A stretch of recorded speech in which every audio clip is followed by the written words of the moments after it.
ಓಂ ಶ್ರೀ ಗುರು ಬಸವಲಿಂಗಾಯ ನಮಃ. ಎಲ್ಲರಿಗೂ ಶರಣು ಶರಣಾರ್ಥಿ. ಈ ದಿವಸ ನಾವು 12ನೇ ಶತಮಾನದ ಶರಣೆಯರಲ್ಲಿ ಒಬ್ಬರಾದಂತಹ ಬೋಂಥಾದೇವಿಯವರನ್ನ ಕುರಿತು ಒಂದಷ್ಟು ತಿಳ್ಕೊಳ್ಳೋಣ. 12ನೇ ಶತಮಾನ ಕರ್ನಾಟಕದವರ ಪಾಲಿಗೆ, ಕನ್ನಡಿಗರ ಪಾಲಿಗೆ ಅತ್ಯಂತ ಹೆಮ್ಮೆ ಪಟ್ಕೊಳ್ಳಬಹುದಾದಂತಹ ಒಂದು ಕಾಲ. ಕಾರಣ ಎಲ್ಲ ವರ್ಗದವರನ್ನು ಒಂದು ಉತ್ತಮ ಮಟ್ಟಕ್ಕೆ, ಒಂದು ಉತ್ತಮ ವೇದಿಕೆಗೆ ತಂದು ನಿಲ್ಲಿಸುವ, ಎಲ್ಲರಿಗೂ ಒಂದು ಒಳ್ಳೆಯ ಬದುಕನ್ನು ಕಲ್ಪಿಸಿಕೊಡುವಂತಹ ಪ್ರಾಮಾಣಿಕ ಪ್ರಯತ್ನ ನಡೆದಂತಹ ಒಂದು ಕಾಲ. ಶರಣರ ಆ ಕ್ರಾಂತಿ ಏನಿತ್ತು, ಆ ಶರಣರ ಚಳುವಳಿ ಏನಿತ್ತು, ಅಥವಾ ಅನುಭಾವ ಮಂಟಪದ ಆ ಒಂದು ಹೊಸ ಸಂವೇದನೆ ಏನಿತ್ತು, ಆ ಒಂದು ಸಂವೇದನೆಯ ಕಾಲಘಟ್ಟದಲ್ಲಿ ಹಲವಾರು ಶರಣರು, ಶರಣೆಯರು, ವಚನಕಾರರು, ವಚನಕಾರ್ತಿಯರು ಆಗಿ ಹೋದದ್ದು ನಮ್ಮೆಲ್ಲರಿಗೂ ಗೊತ್ತಿರುವಂತಹ ವಿಚಾರವೇ. ಅದರಲ್ಲಿ ಆ 38 ಜನ ವಚನಕಾರ್ತಿಯರಲ್ಲಿ ಬೋಂಥಾದೇವಿ ಕೂಡ ಒಬ್ಬರು. ಬಹುಶಃ ಹೆಣ್ಣು ಮಕ್ಕಳ ದೃಷ್ಟಿಯಿಂದ 12ನೇ ಶತಮಾನ ಅತ್ಯಂತ ಹೆಮ್ಮೆ ಪಟ್ಕೊಳ್ಬಹುದಾದಂತಹ ಮತ್ತು ಏನು ಸಮಾಜಮುಖಿಯಾಗಿ 4 ಗೋಡೆಗಳ ಮಧ್ಯೆ ಸೀಮಿತವಾಗಿದ್ದಂತಹ ಅಥವಾ ಮಾಯೆ ಅಂತ ಕರೆಸ್ಕೊಳ್ತಾ ಇದ್ದಂತಹ ಹೆಣ್ಣುಮಕ್ಕಳಿಗೆ ಒಂದು ಮುಕ್ತಿಯನ್ನು ಅಥವಾ ಒಂದು ವೇದಿಕೆಯನ್ನು ಕಲ್ಪಿಸ್ಕೊಟ್ಟಂತಹ ಕಾಲ ಏನಿತ್ತು, ಆ ಕಾಲದಲ್ಲಿ ಬೋಂಥಾದೇವಿ ಕೂಡ ಕಾಶ್ಮೀರದಿಂದ ಬಂದು ನಮ್ಮ ಕರ್ನಾಟಕದ ಕಲ್ಯಾಣದಲ್ಲಿ ನೆಲೆ ನಿಂತ ಒಂದು ಹಿನ್ನೆಲೆಯನ್ನು ನಾವು ನೋಡೋಣ. ಈ ಕಾಶ್ಮೀರದ ಮಾಂಡವ್ಯಪುರದ ರಾಜ, ಆ ಮಾಂಡವ್ಯಪುರದ ರಾಜನ ಮಗಳು ನಿಜದೇವಿ. ಈಕೆಯ ಮೂಲ ಹೆಸರು ನಿಜದೇವಿ ಅಂತ. ನಿಜದೇವಿ ಬಹುಶಃ ಚಿಕ್ಕ ವಯಸ್ಸಿಗೇನೆ ಆಧ್ಯಾತ್ಮಿಕತೆಯ ಕಡೆಗೆ ಮನವನ್ನು ತಾಳಿ, ಮನಸ್ಸು ಶಿವನ ಕಡೆಗೆ ಸೆಳೆದು ಆಕೆ ಕಾಶ್ಮೀರದಿಂದ ಕಲ್ಯಾಣದ ಬಗ್ಗೆ ಸಾಕಷ್ಟು ಕೇಳಿದ್ದಂತಹ ಆಕೆ, ಹಾಗೆಯೇ ಅಲ್ಲಿಯ ಶಿವಭಕ್ತಿಯನ್ನು, ಅಲ್ಲಿಯ ಸಮಾನತೆಯ ಬಗ್ಗೆ, ಸ್ತ್ರೀಯರಿಗೆ ಇರುವಂತಹ ಅವಕಾಶಗಳ ಬಗ್ಗೆ ಕೇಳಲ್ಪಟ್ಟಿದ್ದಂತಹ ಆಕೆ ಈ ಕಡೆಗೆ ನಡೆದು ಬರ್ತಾಳೆ. ಅವಳಿಗಿದ್ದಂತಹ ಅರಮನೆಯ ಸುಖ ಭೋಗಗಳನ್ನು ತ್ಯಜಿಸಿ, ತನ್ನ ಉಡುಗೆಗಳನ್ನು ಧಿಕ್ಕರಿಸಿ, ಆಧ್ಯಾತ್ಮಿಕದ ನೆಲೆಯಲ್ಲಿ ಶಿವನನ್ನು ಒಲಿಸಿಕೊಳ್ಳಲು ಅಥವಾ ಶಿವನಲ್ಲಿ ಒಂದಾಗಲು ಶಿವಭಕ್ತಳಾಗಿ ಹೊರಟ್ಲು ಅಂತ ನಮ್ಮಲ್ಲಿರುವಂತಹ ಪುರಾಣಗಳಾದಂತಹ ಸೋಮನಾಥ ಪುರಾಣ ಮತ್ತು ಶಿವತತ್ವ ರತ್ನಾಕರ ಕೃತಿಗಳು ನಮಗೆ ಈಕೆ ಬಗ್ಗೆ ಹೆಚ್ಚಿನ ಮಾಹಿತಿಯನ್ನು ಕೊಡ್ತಾ ಹೋಗ್ತವೆ. ಈಕೆ ಚಿಕ್ಕ ಹದಿಹರೆಯದ ಅಥವಾ ಏರು ಯೌವನದ ವಯಸ್ಸಿನವಳಾದಂತಹ ಬೋಂಥಾದೇವಿ ತಾನು ಬರುವ ಮಾರ್ಗದಲ್ಲಿ ನೋಡೋದಕ್ಕೆ ಅತ್ಯಂತ ಸುಂದರಿ, ಸ್ಫುರದ್ರೂಪಿ ಹೆಣ್ಣುಮಗಳು. ನಾವೆಲ್ಲ ಈಗಾಗಲೇ ಮಾತಾಡ್ಕೊಳ್ತೀವಿ, ಅಥವಾ ಇಡೀ ಭಾರತದಲ್ಲಿ ಮನೆ ಮಾತು ಏನು ಅಂದರೆ ಕಾಶ್ಮೀರದ ಹೆಣ್ಣುಮಕ್ಕಳು ಭಾರತದಲ್ಲೇ ಅತ್ಯಂತ ಸುಂದರಿಯರು ಅಂತ. ಅಂತಹ ಸೌಂದರ್ಯವನ್ನು ಉಳ್ಳಂತಹ ಈ ನಿಜದೇವಿ ತನ್ನ ಆ ಯೌವನದ ವಯಸ್ಸಿನ ಆಸೆ ಆಕಾಂಕ್ಷೆಗಳನ್ನು ಬದಿಗೊತ್ತಿ ಆಧ್ಯಾತ್ಮಿಕ ಕಡೆಗೆ ತನ್ನ ಮನಸ್ಸನ್ನು ಸೆಳೀತಾ ಈ ಕಡೆಗೆ ನಡೆದು ಬರ್ತಾಳೆ. ತನ್ನ ಬಟ್ಟೆಯನ್ನು ಒಗೆದು ಬಂದಂತಹ ನಿಜದೇವಿ ಬರುವ ಮಾರ್ಗ ಮಧ್ಯದಲ್ಲಿ ಅವಳು ಹಲವಾರು ಪರೀಕ್ಷೆಗಳಿಗೆ ಒಳಪಟ್ಲು ಅಂತ ನಮಗೆ ಕಥೆಗಳಲ್ಲಿ ತಿಳಿದು ಬರುತ್ತೆ. ಶಿವ ಇವಳ ನಿಜ ಭಕ್ತಿಯನ್ನು ಪರೀಕ್ಷಿಸೋದಕ್ಕೆ ವೇಷಧಾರಿಯಾಗಿ ಬರ್ತಾನೆ. ಅವಳನ್ನು ಮದುವೆ ಮಾಡ್ಕೋ ಅಂತ ಹೇಳಿ ಒಬ್ಬಂಟಿಯಾಗಿ ನಡೆದು ಬರ್ತಾ ಇರುವಂತಹ ಯುವತಿ ನಿಜದೇವಿಯನ್ನು ಹಲವು ರೀತಿಯಲ್ಲಿ ಓಲೈಸ್ತಾನೆ. ಆದರೆ ಆಸಕ್ತಳಲ್ಲದ ಆಕೆ, ವೈರಾಗ್ಯಧಾರಿಣಿಯ ಮನಸ್ಥಿತಿ ಉಳ್ಳವಳಾದಂತಹ ಆಕೆ ಶಿವನನ್ನು ಧಿಕ್ಕರಿಸ್ತಾಳೆ. ಆಗ ಅವಳು ಬೇರೆ ವೇಷದಲ್ಲಿ ಬಂದಿದ್ರೂ ಕೂಡ ಆತನನ್ನು ಶಿವನೂ ಅಂತಾನೆ ಭಾವಿಸಿ ನಿರಾಕರಿಸ್ತಾಳೆ. ಏನೆಲ್ಲ ಅವನ ಒಪ್ಪಿಗೆಗೆ ನಿರಾಕರಿಸಿದ್ರೂ ಕೂಡ ಕೊನೆಗೆ ಶಿವನಿಗೆ ಅವಳ ಭಕ್ತಿಯ ಅರಿವಾಗಿ ಹೊರಟೋಗ್ತಾನೆ. ಮತ್ತೂ ಒಂದಷ್ಟು ದಿವಸಗಳ ನಂತರ ಅವಳ ಮತ್ತೆ ಮಾರ್ಗ ಮಧ್ಯದಲ್ಲಿ ಬಂದು ಹರದನಾಗಿ ವ್ಯಾಪಾರಿಯ ವೇಷದಲ್ಲಿ ಬಂದು ಅವಳನ್ನು ಒಲಿಸ್ಕೊಳ್ಳೋದಕ್ಕೆ ವಿಧ ವಿಧವಾದ ರೀತಿಯಲ್ಲಿ ಓಲೈಸ್ತಾನೆ. ಆಗ ಆ ನಿಜದೇವಿ ಮತ್ತೆ ಹೇಳ್ತಾಳೆ, ಈಗಾಗಲೇ 2 ಹೆಂಡತಿಯರಿರುತ್ತಾರೆ ನಿನಗೆ, 3 ಜನ ಮಕ್ಕಳಿರ್ತಾರೆ ನಿನಗೆ, ಮತ್ತೆ ನಾನು ಹೇಗೆ ನಿನ್ನ ಜೊತೆ ಸಂಸಾರ ಮಾಡಲಿ ಅನ್ನೋ ಅಂಥ ಪ್ರಶ್ನೆಯನ್ನು ಇಲ್ಲಿ ಕೇಳಿದರೆ, ಹಿಂದೆ ನೀನು ಒಬ್ಬ ಕಾಮ ವಿರೋಧಿ, ಅಂಥದ್ರಲ್ಲಿ ನನ್ನನ್ನು ಮದುವೆ ಆಗ್ತೀನಿ ಅಂತ ಬಂದಿದೆಯಲ್ಲ, ಇದು ಸರಿಯಾ ಅಂತ ಪ್ರಶ್ನೆ ಮಾಡ್ತಾಳೆ.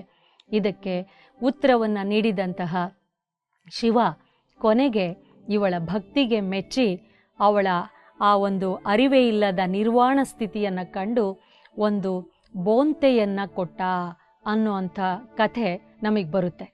ಆ ಬೋಂತೆ ಅವಳು ಹಾಕ್ಕೊಂಡು ಮೈಮೇಲೆ ಸುತ್ತಕೊಂಡು ಅಲ್ಲಿಂದ ಕಲ್ಯಾಣದ ಕಡೆಗೆ ತನ್ನ ಪ್ರಯಾಣವನ್ನು ಮುಂದುವರಿಸಿದ್ಲು ಅಂತ ನಾವು ಗಮನಿಸ್ಬೋದು.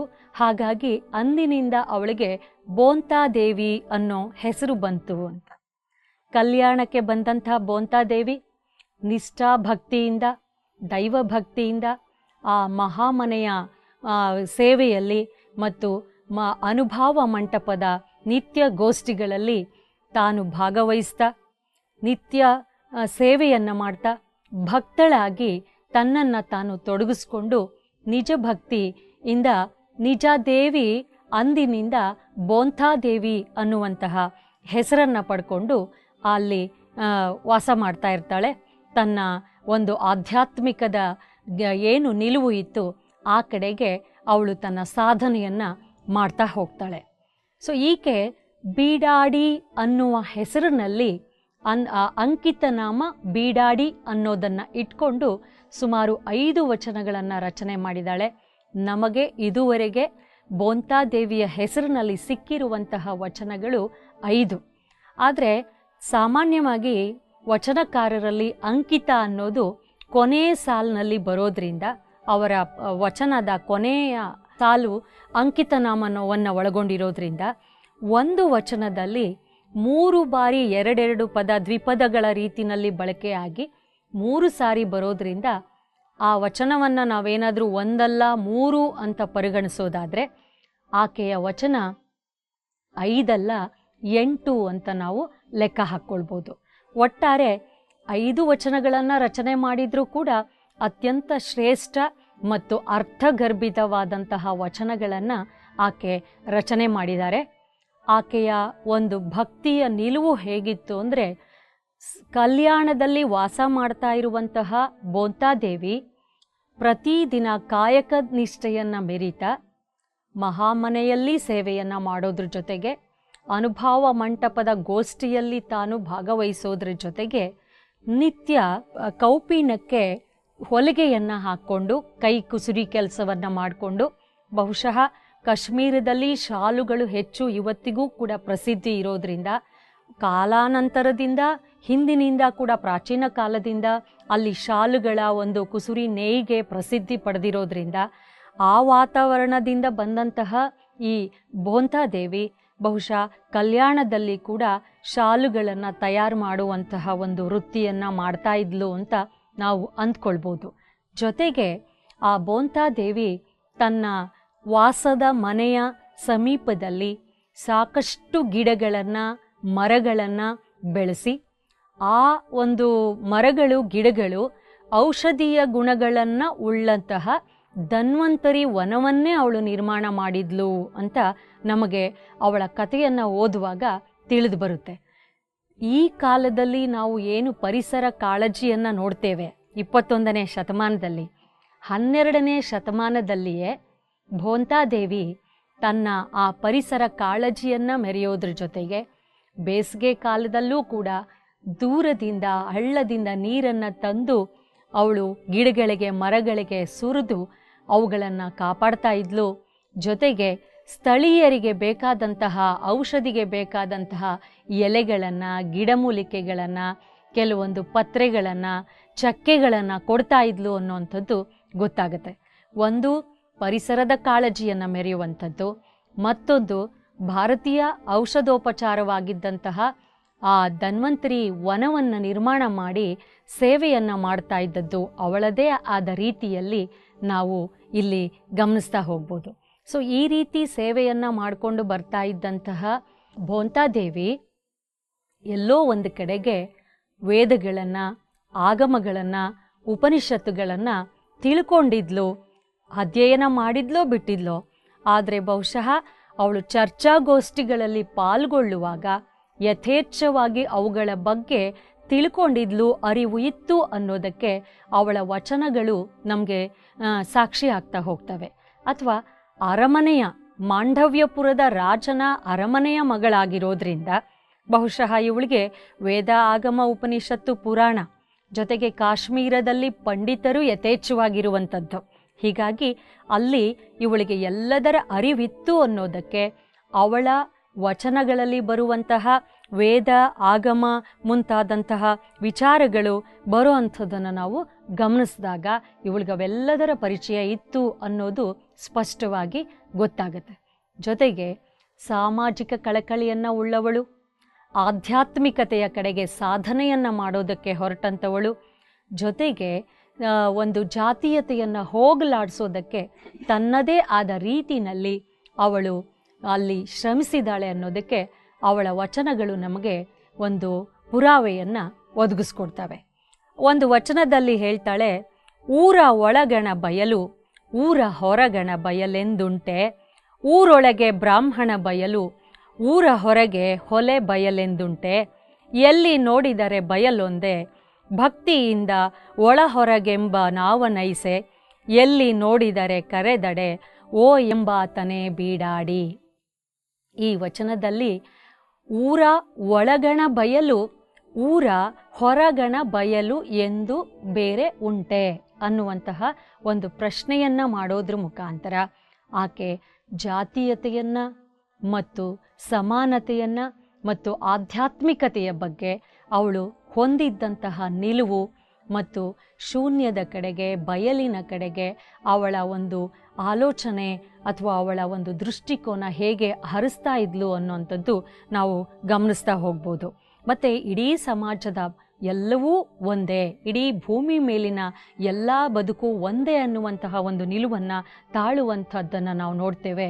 ಮತ್ತೊಂದು ವಚನದಲ್ಲಿ ಅವಳು ಹೇಳ್ತಾಳೆ, ಅರಿವೇ ಬೀಡಾಡಿ ಅರಿಯದೆ ಬೀಡಾಡಿ, ಮರವೇ ಬೀಡಾಡಿ ಮರೆಯದೆ ಬೀಡಾಡಿ, ಅರಿವ ಎರಡು ಕುರುಹಿಲ್ಲದಾತ ನೀನೇ ಬೀಡಾಡಿ.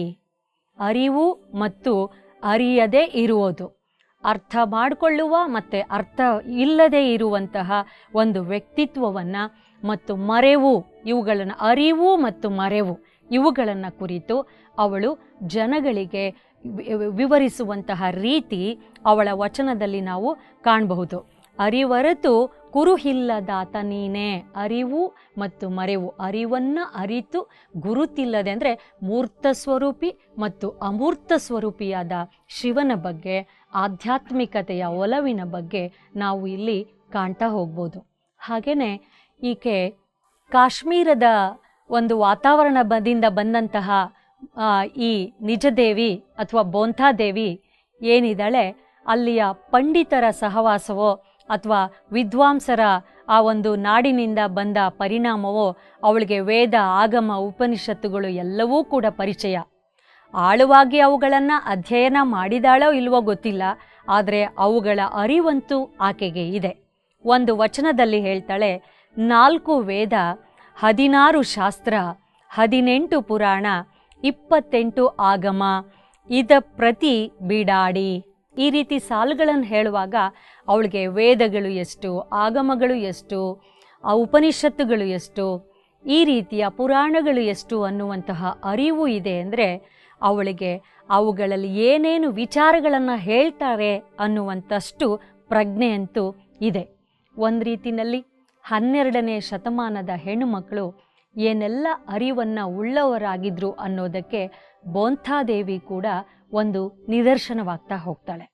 ಇನ್ನು ಆಕೆಯ ಗಿಡಮೂಲಿಕೆಯ ಒಂದು ವಿಚಾರವನ್ನು ಹೇಳೋದಾದರೆ, ನಮ್ಮಲ್ಲಿ ಆ ಪರಿಸರ ಕಾಳಜಿ ಕೂಡ ಬಹುಶಃ ಕಾಶ್ಮೀರದ ಆ ಒಂದು ಸುಂದರ ವಾತಾವರಣದಿಂದ ಬಂದಂತಹ ಸುತ್ತಮುತ್ತ ಎಲ್ಲ ಕಡೆಯೂ ಹಸಿರಿನ ವನರಾಶಿಯ ಬಾಲ್ಯದಲ್ಲಿ ಆ ಒಂದು ಹಸಿರು ವಾತಾವರಣದಿಂದ ಸುಂದರ ಹೂ ಪುಷ್ಪಗಳ ವನತೋಟದಿಂದ ಬಂದಂತಹ ಈ ನಿಜದೇವಿಗೆ ತಾನಿರುವ ಆ ವಾತಾವರಣದಲ್ಲೂ ಕೂಡ ತಾನೂ ಒಂದು ಪ್ರೇರಕ ಶಕ್ತಿಯಾಗಿ ಆವತ್ತಿನ ಕಾಲದ ಪರಿಸರ ತಜ್ಞೆಯ ಅನ್ನೋ ಹಾಗೆ ಬಹುಶಃ ಕಲ್ಯಾಣದಲ್ಲಿ ಅಲ್ಲಿ ಬಿಸಿಲು ಹೆಚ್ಚು ಇರುವಂತಹ ನಾಡು, ಹೆಚ್ಚು ನೀರಿನ ಸೆಲೆ ಇಲ್ಲದೇ ಇರುವಂತಹ ನಾಡು, ಆ ಹೆಚ್ಚು ನೀರಿನ ಸೆಲೆ ಇಲ್ಲದೇ ಇರುವ ನಾಡಲ್ಲಿ ಎಲ್ಲೋ ಸಿಗುವ ನೀರನ್ನು ತಂದು ಹೊತ್ತು ಬೇಸಿಗೆ ಕಾಲದಲ್ಲೂ ಕೂಡ ಮರಗಳು, ಬಳ್ಳಿಗಳು, ಗಿಡಗಳು, ಹೂಗಳು ಬಾಡದ ಹಾಗೆ ತಾನು ಬದುಕುವ ಮನೆಯ ಸುತ್ತಮುತ್ತಲ ವಾತಾವರಣದಲ್ಲಿ ಹಸಿರು ಮತ್ತು ಹೂವುಗಳು ರಾರಾಜಿಸುವ ಹಾಗೆ ಪರಿಸರ ಸಂರಕ್ಷಣೆಯನ್ನು ಮಾಡಿದ ಹೆಮ್ಮೆ ಆ 12ನೇ ಶತಮಾನದ ಶರಣೆಯಾದಂತಹ ಬೋಂತಾದೇವಿಗೆ ಸಲ್ಲುತ್ತೆ. ಈ ಬೋಂತಾದೇವಿ ತುಂಬ ಸುಂದರವಾಗಿದ್ಲು ಅನ್ನೋವಂಥದ್ದನ್ನು ನಾನು ಈ ಹಿಂದೆನೇ ಹೇಳಿದೆ. ಅಕ್ಕ ಮಹಾದೇವಿಯನ್ನು ಬಿಟ್ಟರೆ ನಂತರದ ಸೌಂದರ್ಯವತಿ, ನಂತರದ ಅತಿ ಸುಂದರಿ ಮತ್ತು ಯುವತಿ, ಚಿಕ್ಕ ವಯಸ್ಸಿನ ಯುವತಿ ಮತ್ತು ಸುಂದರ ಯುವತಿ, ಏರು ಯೌವನದ ಯುವತಿ 12ನೇ ಶತಮಾನದಲ್ಲಿ ನಾವೇನಾದರೂ ಕಾಣೋಕ್ಕೆ ಸಾಧ್ಯ ಆದರೆ ಅದು ಬೋಂತಾದೇವಿ. ಹೇಗೆ ಅಂದರೆ, ಈಕೆ ಆ ಅಲ್ಲಮ ಪ್ರಭು ಅಕ್ಕನ ಬಗ್ಗೆ ನಮಗೆಲ್ಲ ಗೊತ್ತು. ಅಕ್ಕ ತಾನು ಸುಮಾರು ತನ್ನ 22ನೇ ವಯಸ್ಸಿರಬಹುದು. ಆ ವಯಸ್ಸಿನಲ್ಲಿ ಕಲ್ಯಾಣದಲ್ಲಿ ಕೆಲವಾರು ವರ್ಷಗಳನ್ನು ಕಳೆದು ಅಲ್ಲಮನೊಡನೆ ಸಂವಾದ, ಎಲ್ಲ ಶರಣರ ಒಂದು ಒಡನಾಟ, ವಚನಗಳ ರಚನೆ ಮತ್ತು ತನ್ನ ಆಧ್ಯಾತ್ಮಿಕದ ಕಡೆಗಿನ ಒಂದು ಒಲವಿಗೆ ಅಲ್ಲಿ ಎಲ್ಲರೂ ನೀರೆರೆದು ಏನು ಅವಳಿಗೆ ಹರಿಸಿದ್ರು, ಅಲ್ಲಿ ಏನು ಅವಳಿಗೆ ದಕ್ತು ಅದನ್ನು ಪಡ್ಕೊಂಡು ಅವಳ ಮೂಲ ಉದ್ದೇಶ ಆ ಶ್ರೀಶೈಲದ ಚನ್ನಮಲ್ಲಿಕಾರ್ಜುನನನ್ನು ಕಾಣೋದು. ಆ ಚನ್ನಮಲ್ಲಿಕಾರ್ಜುನನನ್ನು ಕಾಣುವ ಆ ಒಂದು ಆಸೆಯನ್ನು ಈಡೇರಿಸ್ಕೊಳ್ಳೋದಕ್ಕೆ ಶರಣರೆಲ್ಲರಿಗೆ ಕೇಳಿಕೊಂಡು ಅಲ್ಲಿಯ ಅನುಭವ ಮಂಟಪದಿಂದ ಕಲ್ಯಾಣವನ್ನು ತೊರೆದು ಹೊರಡ್ತಾಳೆ.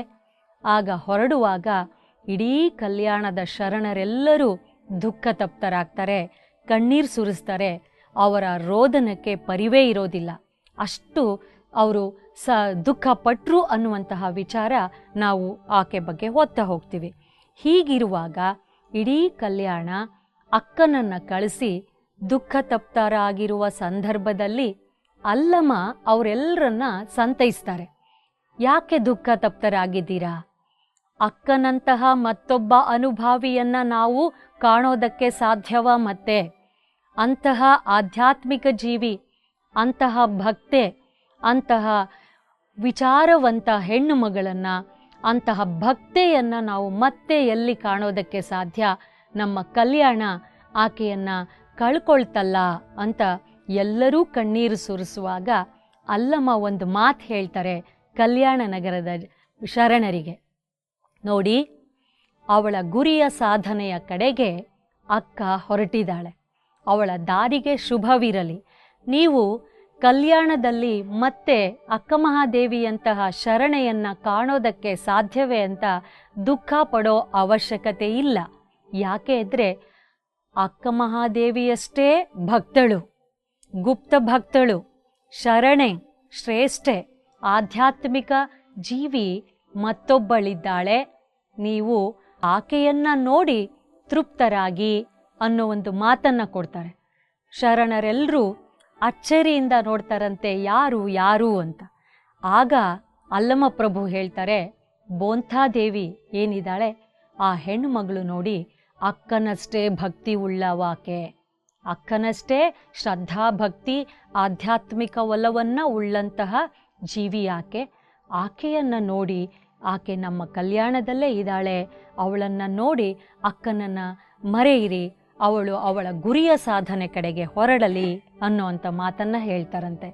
ಆವತ್ತಿನಿಂದ ಕಲ್ಯಾಣದಲ್ಲಿ ತನ್ನ ಪಾಡಿಗೆ ತಾನು ಯಾರ ಒಂದು ನೋಟಕ್ಕೂ ಬೀಳದೆ ತನ್ನ ಕೆಲಸ ಆಯಿತು, ತನ್ನ ಭಕ್ತಿ ಆಯಿತು, ತನ್ನ ಕಾಯಕ ನಿಷ್ಠೆ ಆಯಿತು, ಇದನ್ನು ಮಾಡ್ಕೊಂಡು ಹೋಗ್ತಾ ಇದ್ದಂಥ ಬೋಂತಾದೇವಿಯನ್ನು ಅಲ್ಲಮ ಪ್ರಭುಗಳು ತಮ್ಮ ಆ ಒಂದು ಜ್ಞಾನದಿಂದ ಗುರುತಿಸಿರೋದನ್ನು ಇಡೀ ಕಲ್ಯಾಣ ನಗರ ಆವತ್ತಿಗೆ ಗುರುತಿಸುತ್ತೆ. ಅಲ್ಲಿಂದ ಭೋಂತಾದೇವಿಯನ್ನು ಜನರೆಲ್ಲರೂ ಅಕ್ಕನ ಸ್ಥಾನದಲ್ಲಿ ನೋಡೋದಕ್ಕೆ ಕಾಣ್ತಾರೆ. ಸೊ ಇಲ್ಲಿ ನಾವು ಅಕ್ಕನನ್ನು, ಆ ಭೋಂತಾದೇವಿಯನ್ನು 2 ದೃಷ್ಟಿಯಿಂದ ಅಕ್ಕನ ಜೊತೆಯಲ್ಲಿ ಹೋಲಿಸ್ಬೋದು. ಒಂದು ಸೌಂದರ್ಯದಲ್ಲಿ ಮತ್ತು ಯೌವನದಲ್ಲಿ.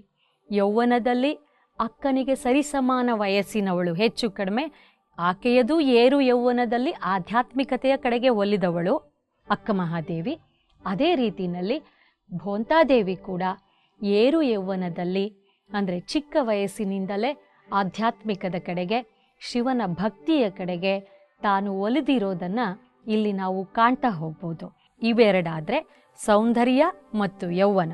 ಇನ್ನೊಂದು, ಇಬ್ಬರದೂ ಕೂಡ ಶಿವನನ್ನೇ ತನ್ನ ಗಂಡ ಅಂತ ತಿಳ್ಕೊಂಡಂತಹ, ಶಿವನೇ ತನಗೆ ಎಲ್ಲವೂ ಅಂತ ತಿಳ್ಕೊಂಡಂತಹ, ಅವರ ಮೂಲ ಗುರಿ ಶಿವನಲ್ಲಿ ಒಂದಾಗೋದು ಅನ್ನೋಂಥದ್ದನ್ನು ನಾವು, ಇಬ್ಬರ ಉದ್ದೇಶವೂ ಒಂದೇ ಆಗೋದು, ಇಬ್ಬರೂ ಬಯಲಾಗೋದು, ಇಬ್ಬರಲ್ಲೂ ಕೂಡ ಮೂರ್ತ ಶಿವ ಮತ್ತು ಅಮೂರ್ತ ಶಿವನನ್ನು ಕಾಣುವ ಕೆಲವು ವಚನಗಳನ್ನು ನಾವು ನೋಡ್ತಾ ಹೋಗ್ಬೋದು.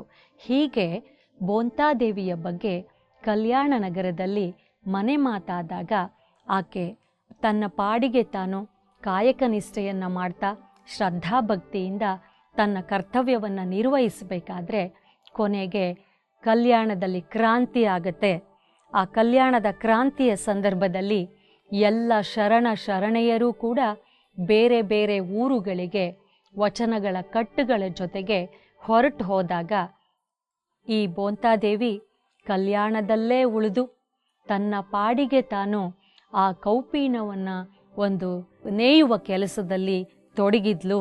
ಅದನ್ನು ತಯಾರಿಸ್ಕೊಂಡು ಜೀವನವನ್ನು ನಡೆಸ್ತಾ ಇದ್ಲು. ಒಂದಷ್ಟು ವರ್ಷಗಳ ಕಾಲ ನಂತರ ಅವಳಿಗೆ ಬಯಲಾಗುವ ಅಥವಾ ತಾನು ಶಿವನಲ್ಲಿ ಒಂದಾಗುವ ಒಂದು ಸಂದರ್ಭ ಬಂದಾಗ ಆಕೆಯ ಏನು ಬೋಂತೆ ಇತ್ತು, ಆ ಬೋಂತೆಯನ್ನು ಹೊದ್ಕೊಂಡಿದ್ಲಲ್ಲ ಶಿವ, ಕಾಶ್ಮೀರದಿಂದ ಬಂದಾಗ ಅವಳಿಗೆ ಕೊಡಲ್ಪಟ್ಟಿದ್ದು ಅಂತ ಏನಿತ್ತು, ಆ ಬೋಂತೆಯನ್ನು ಆಕಾಶಕ್ಕೆ ಎಸೆದ್ಲು. ಆಕಾಶದಲ್ಲಿ ಅದು ಕಣ್ಮರೆಯಾಯಿತು. ನಂತರ ಭೋಂತಾದೇವಿ ತಾನು ಶಿವನಲ್ಲಿ ಲೀನವಾದಳು ಅನ್ನೋ ಅಂಥ ಮಾತು ಪುರಾಣಗಳಲ್ಲಿ ನಮಗೆ ಸಿಗ್ತಾ ಹೋಗುತ್ತೆ. ಶಿವ ತತ್ವರತ್ನಾಕರದಲ್ಲಿರಬಹುದು ಅಥವಾ ಸೋಮನಾಥ ಪುರಾಣದಲ್ಲಿರಬಹುದು, ಇತರೆ ಶರಣ ತತ್ವಗಳನ್ನು ಹೇಳುವಂತಹ ಕೃತಿಗಳಲ್ಲಿ ಭೋಂತಾದೇವಿಯ ಬಗ್ಗೆ ಉಲ್ಲೇಖ ಮಾಡಿರೋದನ್ನು ನಾವು ನೋಡ್ತಾ ಹೋಗ್ತೀವಿ. ಅಂದರೆ ಅಕ್ಕ ಶಿವನಲ್ಲಿ ಲೀನವಾದ ಹಾಗೆ, ಆ ಕದಳಿಯಲ್ಲಿ ಆಕೆ ಐಕ್ಯಳಾದ ಹಾಗೆ ಭೋಂತಾದೇವಿ ಕೂಡ ಕಲ್ಯಾಣ ನಗರದಲ್ಲಿ ಶಿವಭಕ್ತೆಯಾಗಿ ಒಂದು ಶಿವನಲ್ಲಿ ಲೀನವಾದಳು ಅಥವಾ ಶಿವನಲ್ಲಿ ಐಕ್ಯಳಾದಳು. ಅರ್ಥ ಶಿವನ ಸ್ಮರಣೆಯನ್ನು ಮಾಡ್ತಾ ತನ್ನ ಅಂತ್ಯವನ್ನು ತಾನು ಶಿವನ ಭಕ್ತಳಾಗಿ ತನ್ನ ಬಯಕೆಯನ್ನು ಈಡೇರಿಸಿಕೊಂಡು ಸತಿಪತಿಗಳೊಂದಾದ ಆ ಒಂದು ನಿಲುವಿನಲ್ಲಿ ಆಕೆ ಶರಣ ಸತಿಯಾಗಿ ಆ ಲಿಂಗ ಪತಿಯಲ್ಲಿ ತಾನು ಒಂದಾದ್ಲು ಅನ್ನುವಂತಹ ಒಂದು ಮಾತನ್ನು ನಾವು ಇಲ್ಲಿ ಉಲ್ಲೇಖಿಸಬಹುದಾಗಿದೆ. ಇಂತಹ ಒಬ್ಬ ಶರಣೆ ನಮಗೆ ಗೊತ್ತು. ದೇಶದ ಮೂಲೆ ಮೂಲೆಗಳಿಂದ, ಬೇರೆ ಬೇರೆ ರಾಜ್ಯಗಳಿಂದ ಬೇಕಾದಷ್ಟು ಜನ ಶರಣರು ಬಂದಿದ್ರು ಅಂತ. ಆದರೆ ಕಾಶ್ಮೀರದಿಂದ ಒಬ್ಬ ಹೆಣ್ಣು ಮಗಳು ಬಂದು ತಾನು ಕಲ್ಯಾಣದಲ್ಲಿ ತನ್ನ ಭಕ್ತಿಯ ಸಾಧನೆಯನ್ನು ಸಾಧಿಸ್ತಾ ತನ್ನ ನಿಲುವಿನ ಏನು ಇತ್ತು, ತನ್ನ ಭಕ್ತಿ ಏನಿತ್ತು ಅದನ್ನು ಈಡೇರಿಸ್ಕೊಳ್ಳುವ ಆ ಒಂದು ರೀತಿ ಇತ್ತಲ್ಲ, ಇದು ನಿಜಕ್ಕೂ ಭಕ್ತರಿಗೆ ಅಥವಾ ಶರಣರಿಗೆ ಮಾದರಿ ಅಂತಲೇ ನಾವು ತೆಗೆದುಕೊಳ್ಬಹುದು. ಮುಗ್ಧ ಭಕ್ತೆ, ಶ್ರದ್ಧಾಭಕ್ತೆ ಹಾಗೂ ಶ್ರೇಷ್ಠ ಭಕ್ತೆ ಕಾಶ್ಮೀರದಿಂದ ಬಂದು ಕನ್ನಡವನ್ನು ಕಲಿತು ಕನ್ನಡಿಗರ ಜೊತೆ ಬೆರೆತು ತಾನಾಯಿತು, ತನ್ನ ಕರ್ತವ್ಯವಾಯಿತು, ತನ್ನ ಸಾಧನೆಯಾಯಿತು, ತನ್ನ ಶಿವಭಕ್ತಿಯಾಯಿತು ಅಂತ ಹೇಳಿ ತಾನು ಭಕ್ತಿಯನ್ನು ಸಾಧಿಸಿ ತನ್ನ ಮನೋ ಇಚ್ಛೆಯನ್ನು ಈಡೇರಿಸಿಕೊಂಡು ಶಿವನಲ್ಲಿ ಒಂದಾದ, ಶಿವನಲ್ಲಿ ಐಕ್ಯಳಾದ ಭೋಂತಾದೇವಿ ನಿಜಕ್ಕೂ ನಮ್ಮೆಲ್ಲರಿಗೂ ಒಂದು ರೀತಿಯ ಗೌರವಾನ್ವಿತಳು ಮತ್ತು ನಮ್ಮೆಲ್ಲರಿಗೂ ಮಾರ್ಗದರ್ಶಕಳು ಅಂತ ಹೇಳಿದ್ರೆ ಖಂಡಿತ ತಪ್ಪಲ್ಲ. ಈಕೆಯ 5 ವಚನಗಳನ್ನು ನಾವು ನೋಡಿದಾಗ ಅವಳ ಭಕ್ತಿ, ಅವಳ ಸಾಮಾಜಿಕ ಕಳಕಳಿ ಮತ್ತು ಅವಳ ಆಧ್ಯಾತ್ಮಿಕ ನಿಲುವು ಇವು ಕಾಣ್ತವೆ. ಬೀಡಾಡಿ ಅನ್ನುವ ಅವಳ ಅಂಕಿತವನ್ನು ನೋಡಿದಾಗಲೇ ನಮಗೆ ಗೊತ್ತಾಗತ್ತೆ ಮುಕ್ತಳು, ಯಾವುದೇ ಒಂದು ಕಟ್ಟುಪಾಡುಗಳಿಗೆ ಅಥವಾ ಯಾವುದೇ ನಿಯಮಗಳಿಗೆ ಒಳಪಡದೆ ತನ್ನ ಪಾಡಿಗೆ ತಾನು ಶ್ರದ್ಧಾ ಭಕ್ತಿಯಿಂದ ಯಾವುದೇ ಒಂದು ಒತ್ತಡಗಳಿಲ್ಲದೆ ಸಾಧನೆಯ ಕಡೆಗೆ ಹೊರಟಂತಹ ಆಕೆ ಭೋಂತಾದೇವಿ ಅನ್ನೋಂಥದ್ದು ಆಕೆಯ ವಚನಗಳನ್ನು, ಆಕೆಯ ನಿಲುವುಗಳನ್ನು ನೋಡಿದಾಗ ನಮಗೆ ಗೊತ್ತಾಗುತ್ತೆ. ಶರಣಾರ್ಥಿ.